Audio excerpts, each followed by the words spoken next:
Autel IM608 failed to read Benz W215/W220 EIS password. Here's the real fix. Hey everyone, welcome back to Bobji Motors, your trusted destination for everything automobile diagnostics, key programming, and repair solutions. Before we jump into today's discussion, let me share a quick but important note. This video is made purely for educational and informational purposes.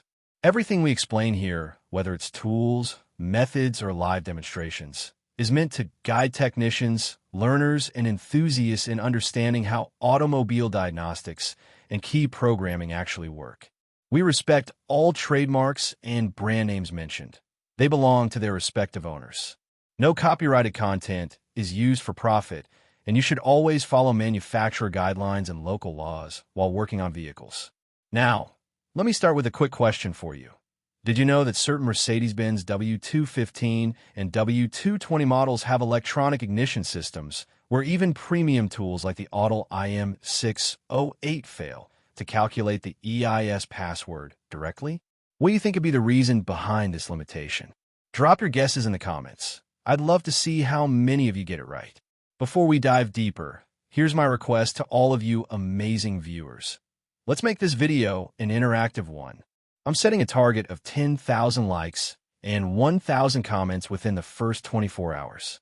If you find this guide helpful, smash that like button, share your thoughts in the comments, and if you truly appreciate the effort we put into bringing you detailed diagnostic solutions, please consider hitting the super thanks option.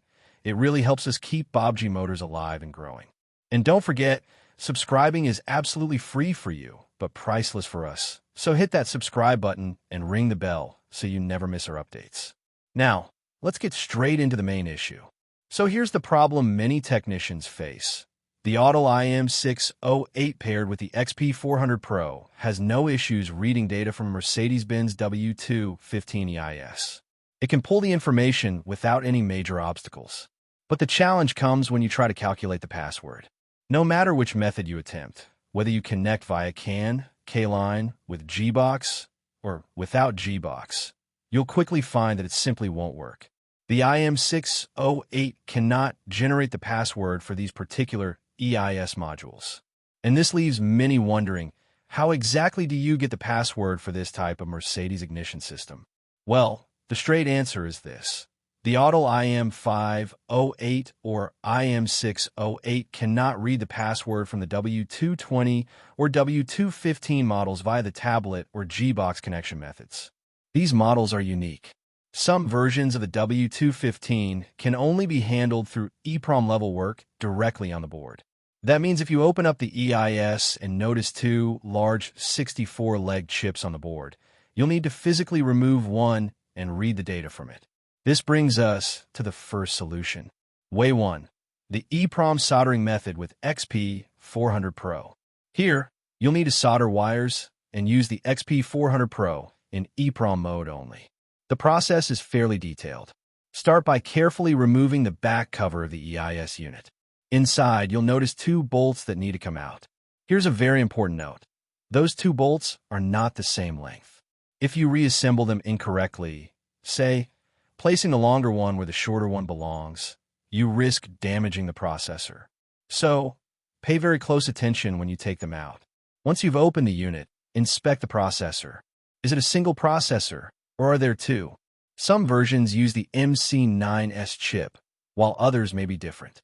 Your next step is to fire up the XP400 Pro, go into the IMMO section, select Mercedes-Benz, and then navigate to the specific chip option. Once you've identified it, solder according to the wiring diagram for the W215, and then proceed to read the D-flash. After you've successfully extracted that data, you can upload it in expert mode. From there, the system will calculate and retrieve the EIS password. Once you have the password, you'll finally be able to create the proper key file. This is the proven and reliable way to bypass the IM608's limitation and get the job done. Way 2. Using alternative tools. Sometimes, especially when you're dealing with processors that need to be read directly, you'll find it much faster and more efficient to use another device altogether. One strong alternative is the Xhorse Key Tool Plus. When paired with the EZS/EIS adapter, it can read the password from a W215 EIS directly. Let me give you a real-world example. Take a 2005 Mercedes-Benz S430, which falls under the W220/W215 category. The EIS here uses the Motorola 4L40K processor. With the right adapter and the Xhorse Key Tool Plus, you can successfully read and write both the EEPROM and flash data. This includes password calculation and everything required to complete the programming process. Many technicians have reported reliable success with this method, and it serves as a practical alternative when the Autel setup falls short. So, to summarize the solutions, if you're sticking with Autel, you'll need to go the soldering route with the XP400 Pro, reading the EEPROM directly, and then processing the data in expert mode. If you want a quicker or possibly simpler method, you may consider using Xhorse Key Tool Plus with the EZS/EIS adapter, especially for processors like the Motorola 4L40K. Both paths lead to the same goal, retrieving the EIS password so you can successfully program a new key for your Mercedes W215 or W220. And that brings us back to the question I asked at the beginning. Why do Autel IM608 and IM508 fail to calculate the password on these models directly through the tablet and Gbox? The answer is simple, because the encryption on these particular EIS units requires direct EEPROM, or processor-level access. Regular OBD methods via CAN or K-line aren't sufficient, which is why Autel alone can't handle it in this situation. Personally, I think this limitation teaches us a very important lesson as technicians. No single tool can solve every problem.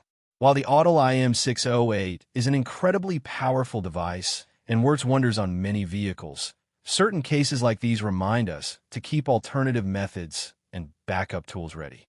That's why many professional locksmiths and auto diagnosticians invest in both Autel and Xhorse devices.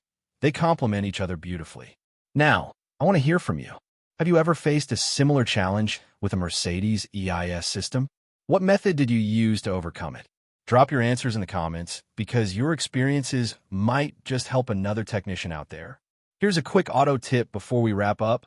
Whenever you're working with EIS units, always keep track of screw lengths and processor types. A single mistake in reassembly or wiring can cost you a lot more than time. It can damage the entire unit. Organization and precision are just as important as the diagnostic tool you're using. So, let's hit that target together. 10,000 likes and 1,000 comments within the first 24 hours. Smash that like button, share your knowledge in the comments, and if you found real value in this guide, please consider supporting Bobji Motors with a super thanks. And of course, subscribe and ring the bell so you'll never miss another deep dive solution video. Thanks for watching till the very end. This is Bobji Motors signing off. Happy diagnosing, and I'll see you in the next one.